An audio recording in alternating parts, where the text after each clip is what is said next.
Hey there, my name's Joan Adams. I am a college coach. I help people like you get into top American universities. I do this by helping you with your essays, helping you with your application in general, coaching you on how to prepare for your interview, mostly by doing a lot of mock interviews and giving you hints and clues as to what the questions most likely will be. Let's start with my background. I went to the University of Pennsylvania. Early admission, the Wharton School, and got my MBA in business.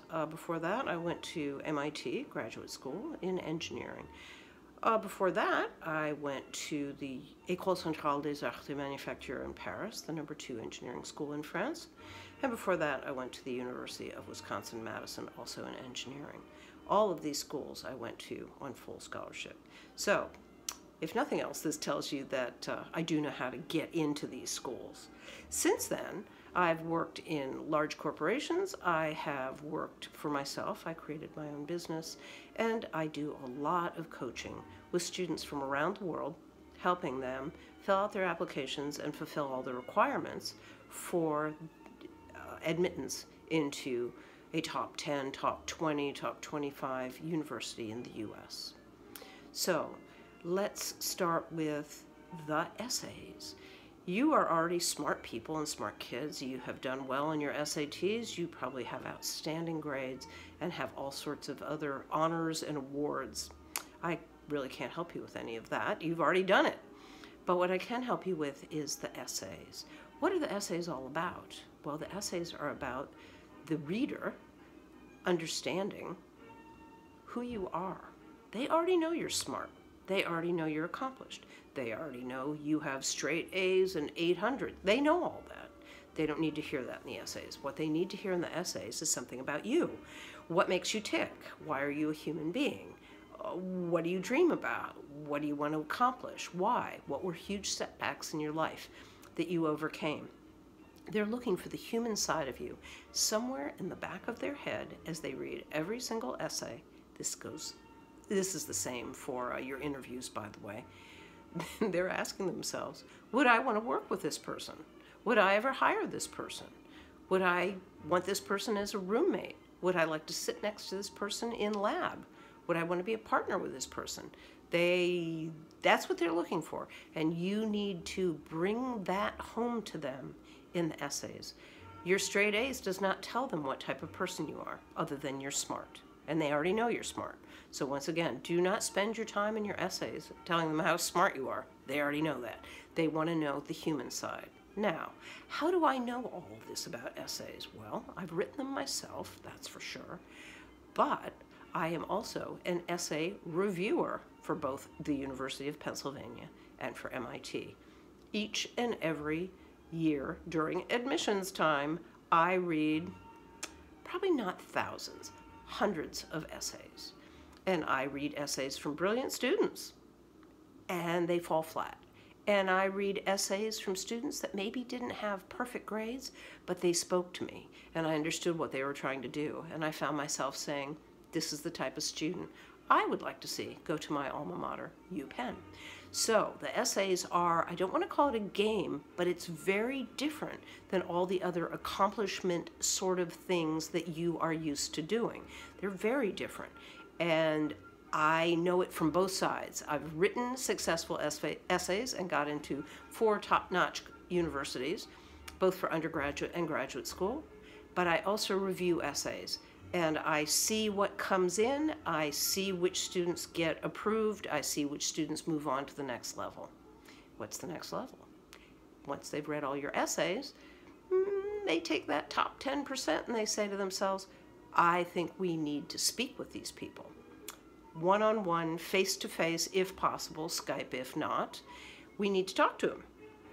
Do they look down at their feet the whole time? Are they doing this sort of stuff? Are they fidgety? Are they nervous? Are they incapable of speaking other than sort of, yes, I'm interested in UPenn. No, I was not. They want to see somebody who's forthright, confident. Here's the reasons why I want to go to UPenn. I did a little research on the web and I found out you folks have the best art history department in the whole of the U.S. And I want to go there because I want to study ancient Babylonian art. And here's why. When I was 14 years old, I saw something on TV, or I saw a movie, or I read a book, and that sparked my interest. Everything I've looked up since then, and we don't have much of it in Taiwan. There's not a lot of Babylonian art to look at. But I'm really fascinated by it, and I'm desperate. I need to go to UPenn so I can continue my studies. I think their culture is a fascinating culture. Any culture that dies out and you can't actually speak to the human beings who are part of that culture, I find fascinating. I mean, it's like a mystery. And you listen to the person and you're excited, and you too, even though I, the interviewer, have never thought about Babylonian, Assyrian, or any other kind of ancient art, all of a sudden I'm interested. They've made me interested.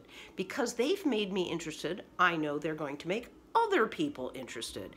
And all of a sudden I find myself saying, this is the type of student I would like to see go to UPenn. So that's how I help you with your interviews. We do mock interviews. I pretend I'm the interviewer. I talk to you, I ask you questions, and when I get one of these answers, I say, no.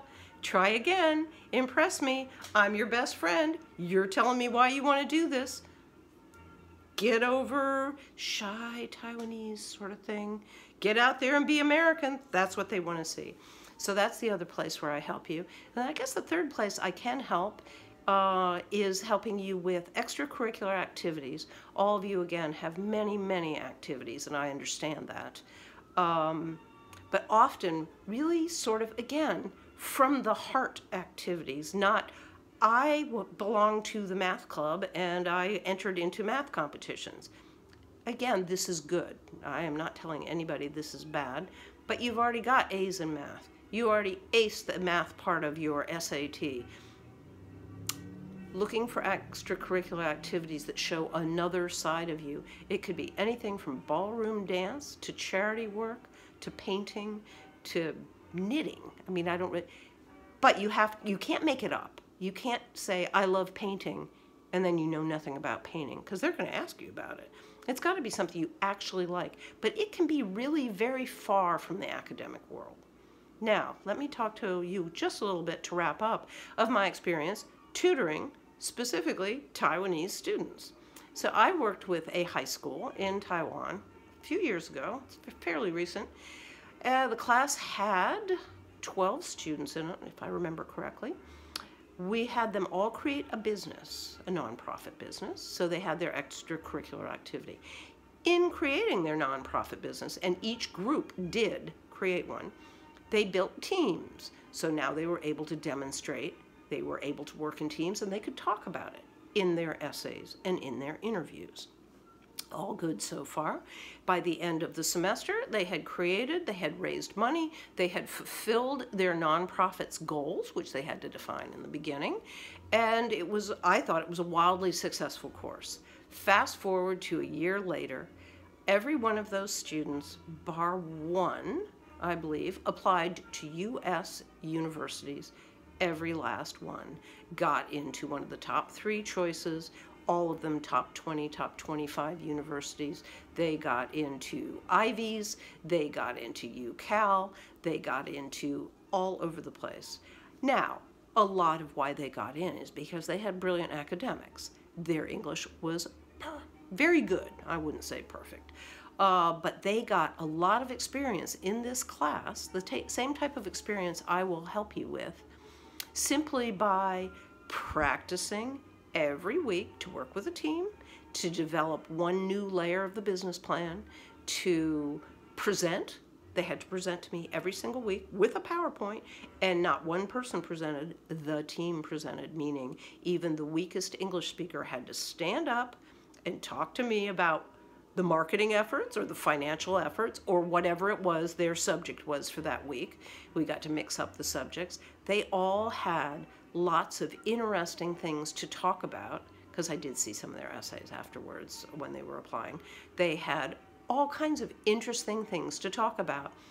Their awareness of poverty in Taiwan, their reason for the charity, their feeling of fulfillment for raising money, their excitement by the end of their ability to stand up without stammering and stuttering and and umming and, well, and then I think, and nope, they could get up and say, today I'm going to tell you what our third phase in our marketing plan is, and they could just speak to it.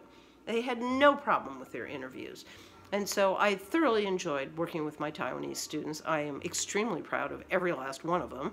And they all got into brilliant schools and are doing very well in the U.S.